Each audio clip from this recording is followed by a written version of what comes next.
the world of fishing, the destination often holds as much significance as the fish themselves. This is why fly fishing for Corvina in the Sea of Cortez is an amazing adventure that combines exciting fly fishing action and the stunning natural beauty of the landscape. Corvina are beautiful fish with smooth, shiny scales and iridescent coloration. They have a distinctive head shape with a curved profile and prominent lower jaw. Their large expressive eyes and well-defined fins make them a truly unique fish.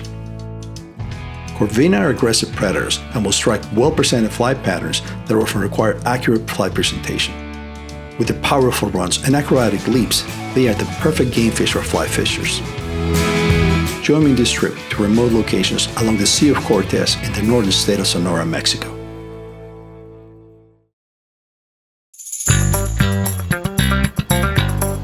On this trip, I flew from New York to Hermosillo, Sonora.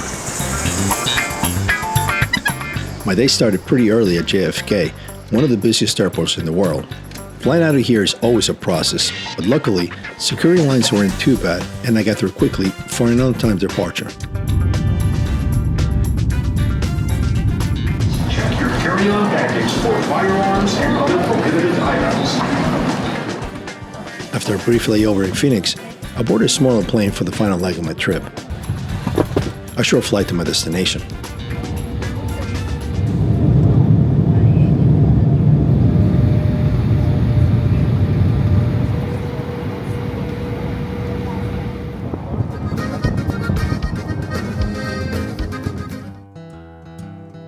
Sonora is known for many things besides great fishing, but if there's one thing you have to try while you're here, it's the carne asada. The region is famous for its top quality beef, and the carne asada tacos here are on another level. Top it with salsa, fresh guacamole, and a squeeze of lime, and you've got one of the best bites of food you'll ever have. And once you have one, you'll definitely want more.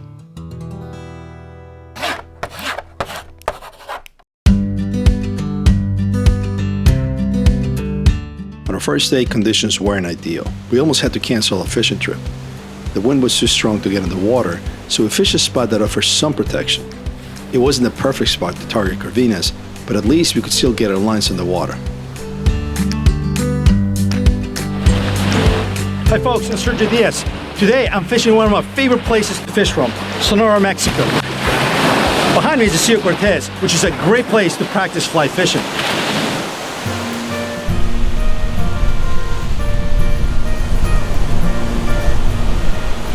We started fishing using a Clouser minnow, an intermediate line. The water was loaded with small sardinas, so I felt pretty good about our chances of finding fish.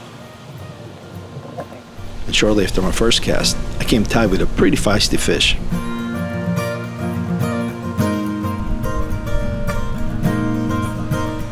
These little fighters are locally known as bichis or palomeras, and they pack quite a punch for their size. I wanted to learn more about these fish, and it turns out their official name is a long-jawed leatherjack, and they are found in the coastal waters of the eastern Pacific Ocean, but primarily in the Sea of Cortez. At first they were a blast to catch, but they were so abundant that they would grab a fly before it reached the Corvina strike zone. So we tried for a couple more hours to find Corvinas, changing locations and flies, but we just couldn't get away from these fellas, and so our day would end without catching what we came for.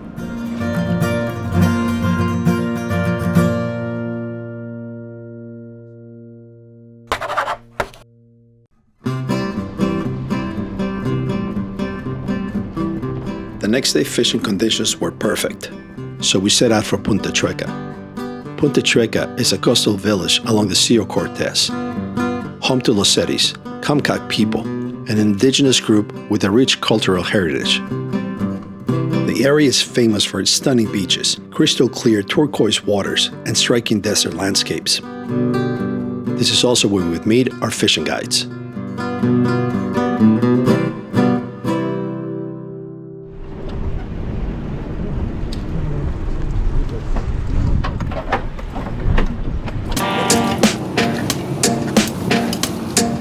The drive to a fishing spot was pretty tough.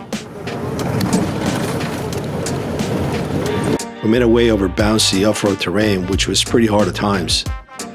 After about 40 minutes, we finally arrived at our destination, a beautiful, secluded location that looked incredibly fishy. So we quickly got our gear and made our way to the fishing spot on the beach.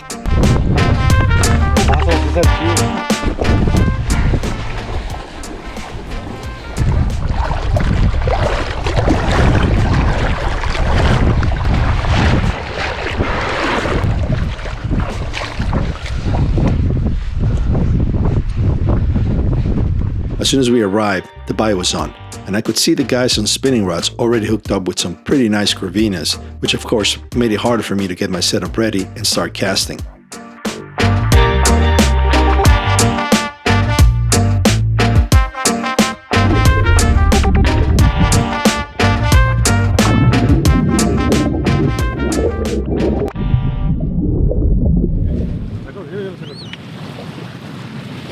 It was pretty awesome seeing this fish up close and personal again.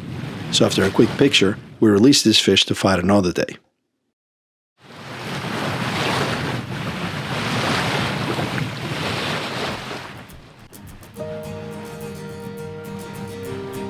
Soon after my first cast, using a double-handed retrieve, I hook into a nice Corvina, eager to eat my clouser minnow.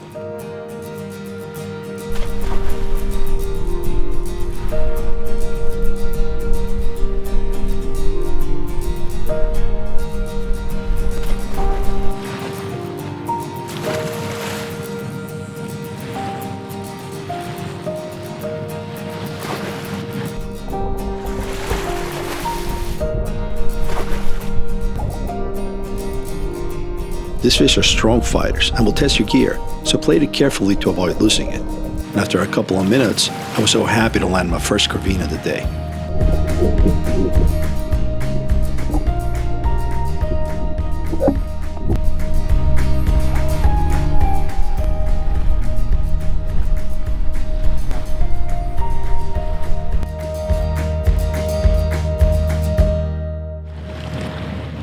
All right, so we just got an amazing Corvina. I'm gonna try to catch another one using a fly rod and a small clouser minnow. These are beautiful fish, and if we're lucky enough to catch one, it'll be awesome. So let's give it a shot.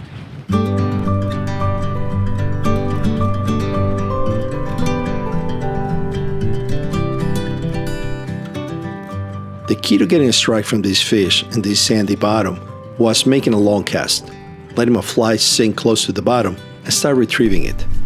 Pretty much the same technique you'd use to target striped bass in the Northeast.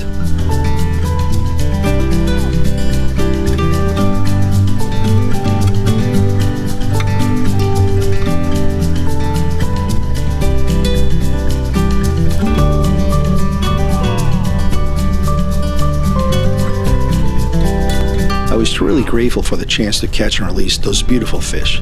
The pictures and videos don't quite capture their true beauty. You really have to see them in person to appreciate them.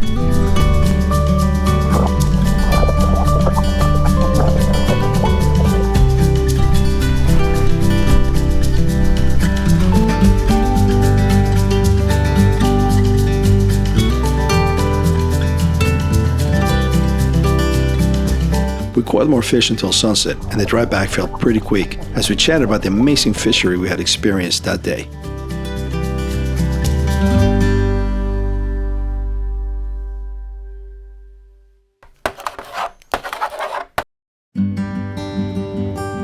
We started our fishing day well before sunrise, ready to fish the first light bite. I love fishing in those early morning hours, full of hope and excitement about the day ahead. When we got to our spot and I waded into the water, I was stunned by the beauty of the sunrise. It was one of those rare moments when nature reminds you how beautiful it can be. After my first cast, I didn't have to wait long to hook a fish, but unfortunately, the pompanos were out and about, eager to take my fly almost as soon as I hit the water.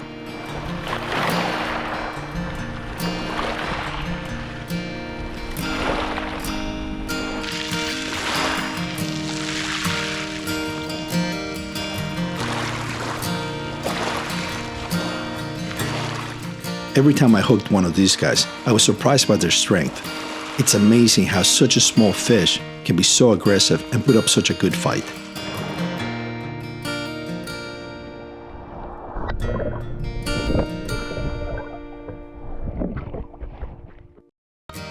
After hours of searching, we couldn't find a single Corvina. As the tide slackened, we decided to move and fish new waters.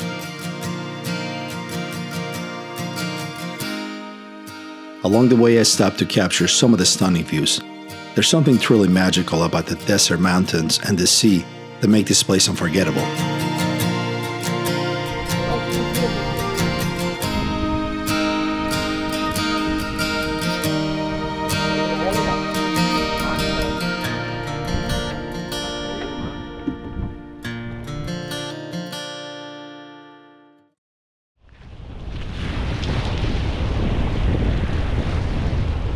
After taking a break, we returned to fish the late afternoon bite. The conditions had worsened. Strong, gusty winds from the east were blowing directly in my face, making it tough to cast and challenging to place my fly in the strike zone. But sometimes, tough conditions lead to great fishing. Sure enough, the Curvinas appeared in good numbers almost as soon as we made our first cast.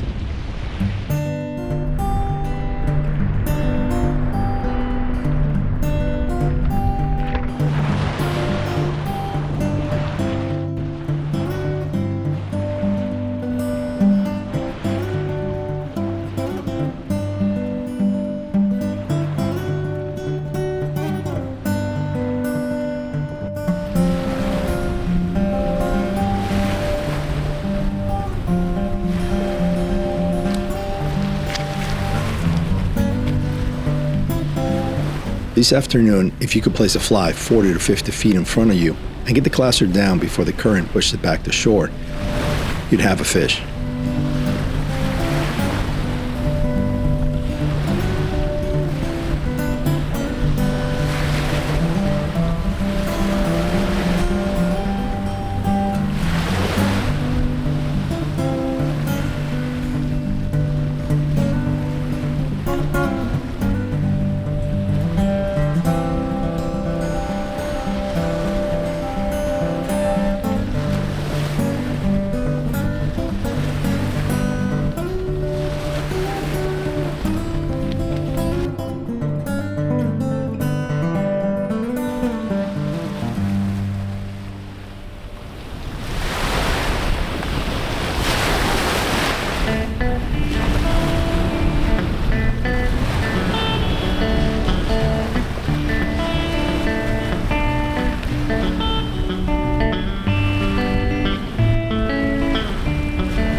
As the sun set, the fishing got better, and we fished into the last bit of light, finally calling it a day. It was an unforgettable fishing experience, leaving me with a deep sense of gratitude for this fishery. We'll definitely be back.